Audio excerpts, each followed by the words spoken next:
Hello and welcome to the show. I am back on Forza Horizon 4 today, building another rally car. This time the Meyers Manx, a vehicle that stands a chance of going quickly.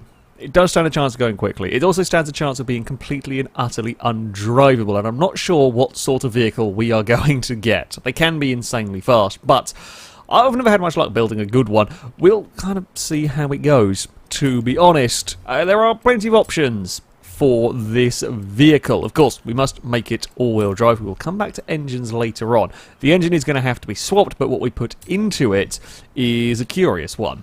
That much is for sure. Now, we will have the vehicle on some lovely off-road race tyres, rally tyres, whatever you want to call it. We will get as big a tyres as we can, which are not actually too bad. 235s at the front and 275s at the rear. For the little Manx, I was fearing perhaps slightly worse when you can see the weight of the vehicle. 1,300 pounds is not that much weight. Okay, sure, 60 horsepower, not all that much power to begin with.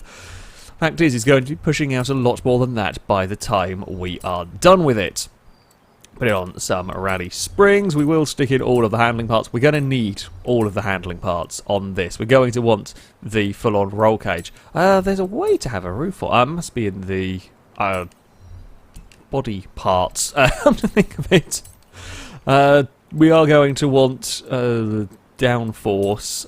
Whatever downforce we can get on the vehicle. Okay, we can't unfortunately have. I would like that on the buggy, but I'm gonna have to hold on. So there's a roll cage technically in it, but it disappears if you put a wing on. Sure, I mean I want the wing. I definitely want the wing. If that's slightly lighter, then we'll probably go with that. And we can have drag reducing steps. Sure, maybe it doesn't bother with those for now. Engines. What engine are we going to put in the vehicle? We can have a 2-litre flat 4 turbo. We can have a 2-litre flat 4 turbo rally engine that it is a mighty engine that. Or we can have the 4-litre flat 6. That's a lot of power in a very little car. I'm fancying the turbo rally. We've used a few of the normal turbo rally engines. We've not used the flat 4 turbo rally yet. This is a mighty engine that can get a huge amount of torque depending on how you build it. So this should be fun. This should be terrifying as well. Now we'll come back to faff around with that stuff a little later. We will get so we don't want the camshaft. Don't put the camshafts in this. While it will give you slightly more power, it doesn't really help. It cuts a lot of the torque out. For example, we put that turbo on it and we've got 500 horsepower and 700 torque. That is a lot. That is a lot indeed. It looks like we're going to have to put the turbo on it because that's about the only sort of big power increase we've got. There aren't restrictors on this engine that you can remove, so there we go. That is 6 horsepower. You know what? I'll go for it. We'll go for a little bit more horsepower in all of that. And we are, sadly, going to be a teensy bit of PI short. Now I guess I theoretically could put more weight into it. I could put the weight reduction. Don't think that will work, but let's have a look. So if we were to go for that, that's never going to give us enough PI. I don't think for the bigger turbos. Are you? Somehow. No, we're still 10. Yeah, okay, that's not happening. It will be a little bit of a wonky, yes, a little bit of wonky PI. It is what it is. I'm not allowed to change the wheels on the car. I have not done for any other ones. Won't be doing it with this. We might be a little bit 4 PI short. It's hardly as much as we were with the Auto Union, so I think we'll be okay. And I have got all of the drivetrain stuff in the car now. All of that's done. So, our Meyers Manx is ready. A lot of power, huge amounts of torque, very little weight, decent sized tyres. I hope the handling is good enough because this could be seriously fast. So I've just noticed a rather peculiar trait about this car while it was pulling up to the grid. Watch the rear wheels as we go on the brakes. It's slightly alarming. There is the sudden positive camber. I guess that's how softly sprung the whole car is. That's an interesting thing to, well, potentially have to deal with. It's going to be, I think, a little bouncy, this vehicle. Could be very fast. I'm going to have 3 runs, of course, to try and go as quickly as possible through this course. And target the Mustang Boss was a 156 around here, which is a fast time. It is a fast time. And the Mustang's advantages were it had power, it had torque, and it had quite a lot of control. Yes, it is about 1,000 pounds, if 1,500 pounds heavier than the Manx. It might be twice the weight of this car. However, it had a good amount of control to go with the power of the acceleration and so on. I'm not sure the Manx is going to. That being said, so far, we are not too bad here. So far, it's actually going... Yeah, it's not out of control. We do have some understeer through these corners. I'm perhaps not so surprised that. Well, the tyres are better than I thought they were going to be. Still not exactly the largest of tyres. And, I mean, sort of chassis-wise, this was not designed for the immense turbo rally engine. So, this is going a lot faster than the Manx was ever really intended to, shall we say. We'll slide our way up through these next corners. We can clobber the fence there. That's, I mean, we'd rather not do it if we can avoid it, but it's not going to really affect our runtime too much. Up to 108 miles an hour. Maybe a little early on the brakes. It's probably more speed, more acceleration to come out of this car. I don't think it really has all that much top end. I mean, power-wise, it isn't the most powerful car to tackle here. Torque is good and all, but it isn't the most powerful car to tackle this. And perhaps... I mean, the aerodynamics are hardly going to be great on the Manx, so we're not going to be running too high a top speed. Not that that really matters, because at the end of the day, top speed is kind of useless when you are driving on a technical rally stage like this one. It's kind of what this is all about, acceleration, really. The punch out of these corners, what you want with the Manx. Now, we should be pretty good on the landing of this jump. My concern might be the car's very light. It is going to jump very far. Might do a wheelie through the air. It's also not likely to be a huge fan of this tarmac section. It's quite bobbly. We go sub 2 minute on the first run. That's a good start. That's a good start with the Manx. 159.2. Yeah, is a very, very solid opening run. There is, I think, a bit more time to come from the car if I can get everything right. We're on to our second run with the car.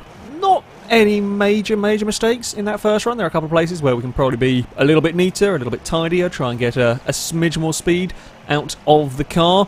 I don't think we're going to be challenging the Mustang boss in all of this, but it also isn't the horrendous death trap. The Polaris was much worse to drive in many ways than this. It actually has got some control. It's got some control about it. I mean, only some, but it has got some at least.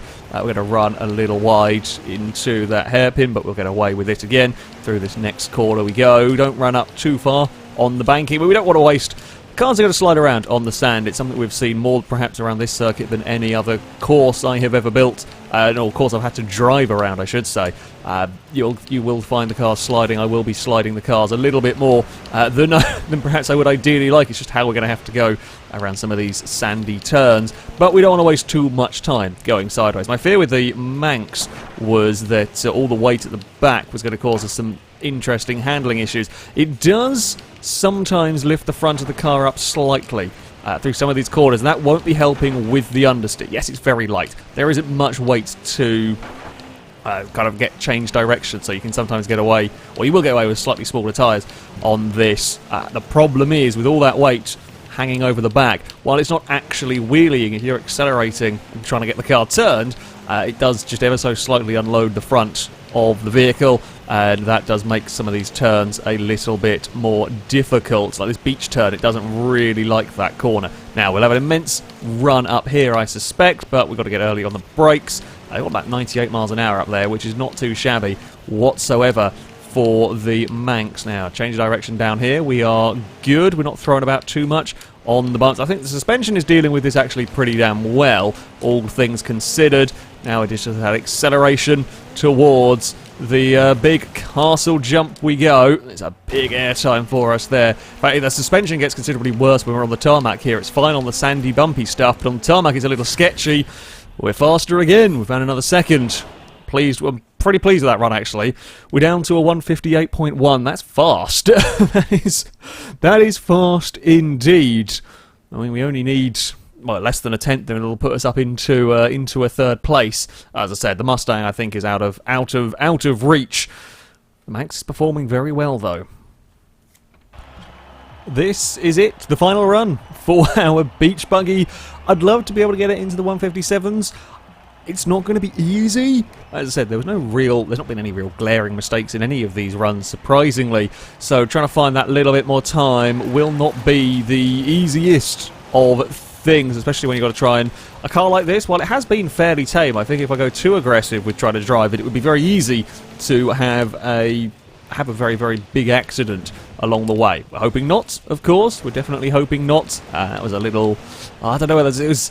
That was, like, you know, nice and close to the apex, nice and neat, but whether it was fast or not around that corner, not 100% sure. It's, yeah, interesting sort of compromise you have to do around here. I think the flat 4 turbo rally engine is working nicely around this course. I mean, kind of always thought that it would. The beach buggy, that might be a little too sideways through there. We might have lost a little bit too much time, although we are neat out of the car park section, at least, which is something. There we go, feed the vehicle onto the back section. We go, get it slowed, minding the inside fence. We're still a little wide through all of that. It's going to have a mega... Either that's been faster than I've felt it has been, or we're going to have a mega final section. We got airborne across that little jump up to 108 miles an hour before jumping on the brakes. It's not quite the very fastest we've seen, but it's right up there. And that's no surprise. It is very light with this amount of power. It's no surprise it is as fast as it is on the old acceleration there. We will try and neaten it up for the run up the hill. There we go, 98 miles an hour. Get on the brakes before you hit the bumps, otherwise you're going to soar off towards the castle long before you actually want to be. Now onto the sandy snake. Can we give it the beans all the way down here? You've got to be a little careful. You'll be very careful across these bumps that it doesn't screw you up too much. Clip the fence a little bit on the inside, grab the handbrake nice and early to try and get the car turned when I realised things were going a little bit wrong there. Up to the castle we go. Little bit arse down across the jump, and we've had to just delay getting on the power. We're going to take out the potted plants, that's fine. Run towards the line. Oh, we did do it. Didn't feel like it, I'll be honest. That did not feel... It didn't really feel fast. There were a couple of bits. I think I threw it down the sandy snake section. That is where I think some of that time was made. I really threw it down through there. It was a little scruffy in places. We got it into 157, though. We did make it into a 157. It's not an easy car to drive. I was expecting worse, though. I was expecting it to be a lot twitchier, almost a lot more savage. I think actually driving this on tarmac would probably be a lot worse. The bumpy suspension, the very softly sprung suspension, I think would actually be horrendous on tarmac. Out on the sand, though, it's exactly what you wanted. It was working well out there. It was working well out there. I will give give credit where credit is due. The Meyers Manx was fast out in the sand. It will go into the top 3. It does it. It will take 3rd position. It is 0.2 of a second down on the VX220. It is still a second down, just under a second down on that Mustang Boss. That Ford is seriously fast out here. The Manx, though, beats the 250LM, beats the Escort RS, the Zonda, the S2000. It's a good car. It's a good car. I think in very specific circumstances. Elsewhere, I'm not so sure. Elsewhere, I think it might be quite the handful to drive. However, on that beach, well, the beach buggy did good. That, though, is going to be it for this episode. If you have cars, if you have requests for vehicles you would like to see tackle this course, please do leave them in the comments section. The most liked comments will, if I can get the car, if I can run the car, if it fits all the restrictions and so on, will be run through this course next time out. You might find something that can beat the Mustang Boss, just not quite sure what that's going to be. That'll be it from me, though. Thank you all very much for watching, and until next time, a goodbye.